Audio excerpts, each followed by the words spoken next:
이달 4월 15일은 김인설 생일 110주년 행사를 앞두고 있습니다. 이 외에도 같은 달 11월에는 김정은 노동당 제1비서 추대 10주년, 그리고 13일에는 국방위 제1위원장 추대 10주년, 4월 25일은 인민군 창건 90주년, 그리고 또 4월 10일부터 28일까지 예정된 한미연합훈련, 이렇게 4월에 많은 일정들이 집중되어 있다 보니까 사실 전문가들 사이에서는 4월 군사 도발 가능성에 대한 예측은 많았던 것 같습니다.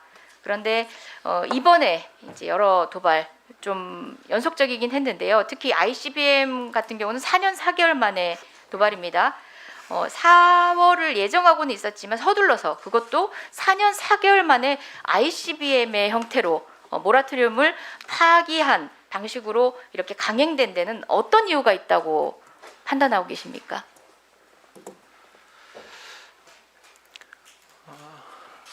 뭐 공개적으로 말씀드리기 어려운 그 이유도 한 가지쯤은 있어 보입니다. 네. 만약에 그들이 내부적으로 무언가 실패한 것이 있다면 그것을 좀 조기에 만회하고 수습할 이런 필요성들도 좀 있었을 것 같고, 또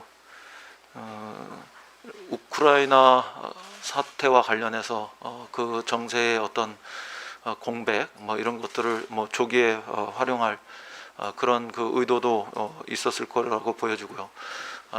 그러나 이제 이게 ICBM으로 그동안의 위성 그 목적과 다르게 ICBM으로 그들의 의도를 명확히 하면서 나타났기 때문에 4월에 가면은 위성을 그 빙자한 위성과 결부된 이런 것과 관련한 행동이 추가적으로 있을 가능성은 여전히 있는 것이고, 또 긴장이 더 추가적으로 고조될 수 있는 일부에서 예측하는 핵실험과 관련한 가능성, 이런 특히 핵실험과 관련해서는 소형화나 다탄두 이런 등과 관련한 이런 가능성들도 여전히 있기 때문에 그런 점까지 예의주시하고 있다, 이런 말씀드립니다. 남북 연락 채널 지금 현재 가동이 어려운 상황인 거죠? 어떤가요? 저희 통일부가 주관하고 있는 남북 공동 연락사무소 때부터 지속되는 전화 연락선, 이거는 아침 저녁으로 일상적으로 통화가 계속 유지되고 있는 그런 상황입니다. 특별한 대남 메시지 있었나요? 특별한 대남 메시지 혹은 대북 메시지는 현재 상태 속에서는 그 창구를 통해서 이루어지기는 좀 어려운 상태라는 말씀드립니다.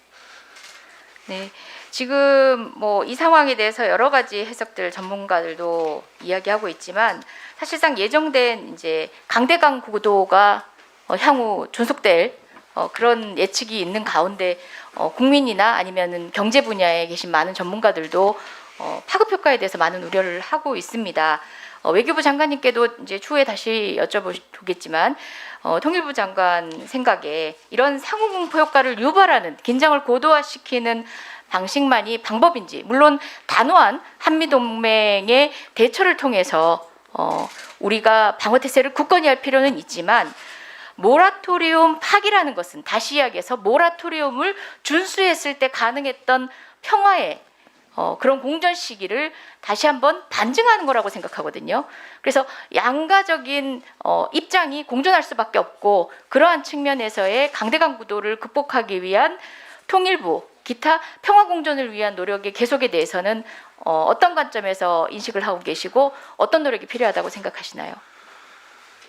저로서는 저 개인적인 것뿐만 아니라 통일부 차원에서는 군사적 긴장이 동원되는 어떤 해법보다는 대화와 협상의 이른바 외교적 해법, 이런 것들이 바람직하다고 생각하고 늘 일관되게 그런 가능성들을 모색해 왔던 것이 사실입니다. 최근에 군사적 긴장이 다시 고조되는 과정에서 2017년도에 아주 험악했던 이런 상황들을 그런 것이 다시 재현되는 거 아니냐, 그 이전으로 돌아가는 거 아니냐, 이렇게 걱정하시는 분들이 많이 계시는데, 제가 생각할 때도 그렇습니다. 만약에 지난 5년 내내 2017년도의 상황이 지속되었다면 과연 우리가 얼마나 힘들었겠는가, 이런 점들도 우리가 생각해 봐야 한다고 봅니다.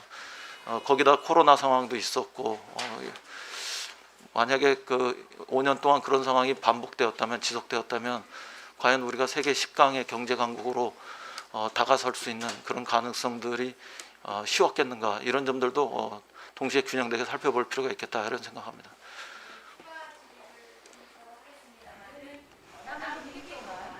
그 역할 상황이 시기에 기방한 최선의 노력 다해 주시기 바랍니다. 네, 알겠습니다.